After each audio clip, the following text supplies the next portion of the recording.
ng bayan, maasahan anumang panahon. Magandang oras po sa ating lahat. Narito na ang latest update sa lagay ng ating panahon ngayon at sa magiging lagay ng panahon sa susunod na 24 oras. Sa kasalukuyan ay patuloy na kakaapekto ang tatlong weather system sa ating bansa. Una rito ang shear line, pangalawa ang northeast monsoon at pangatlo ang easterlies. Unahin natin ang shear line at ito ay nakakaapekto ngayon sa buong Visayas, sa may northern Mindanao, sa may Caraga region. Dahil dito makakaranas ang mga lugar dito ng maulap na papawirin na may mga kalat-kalat na pagulan at isolated thunderstorms. Hindi rin inaalis ang posibilidad ng mga biglang pagbaha o pagguho ng lupa, lalo na kung may mga katamtaman hanggang sa kung minsan ay malalakas na pag-ulan.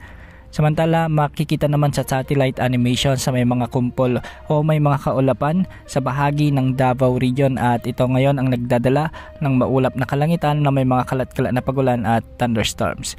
Dahil dito posible rin o may banta rin ng mga biglang pagbaha o pagguho ng lupa, lalo na kung may mga katamtaman hanggang sa kung minsan ay malalakas na pag-ulan. Samantala, northeast monsoon o ang amihan pa rin ang magdudulot ng maulap na kalangitan na may mga pag-ulan sa may Cagayan Valley, Cordillera Administrative Region, sa may Aurora, Quezon Province, sa may Camarines Norte at Camarines Sur. Posible pa rin ang banta ng mga biglang pagbaha o pagguho ng lupa, lalo na kung may mga katamtaman at minsan ay malalakas ding pag-ulan. Sa Metro Manila at nalalabing bahagi ng Luzon ay makakaranas naman ng bahagyang maulap hanggang sa maulap na kalangitan, hanggang sa may mga isolated light rains o kalat-kalat na mahinang pag-ulan dulot ng umiiral na northeast monsoon o amihan.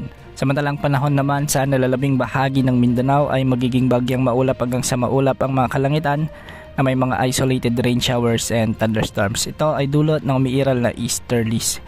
Hindi rin inaalis ang banta ng mga biglang pagbaha o pagguho ng lupa, lalo na kung may mga umiiral na severe thunderstorms. Narito naman ang lagay ng mga pag-alon sa ating mga karagatan.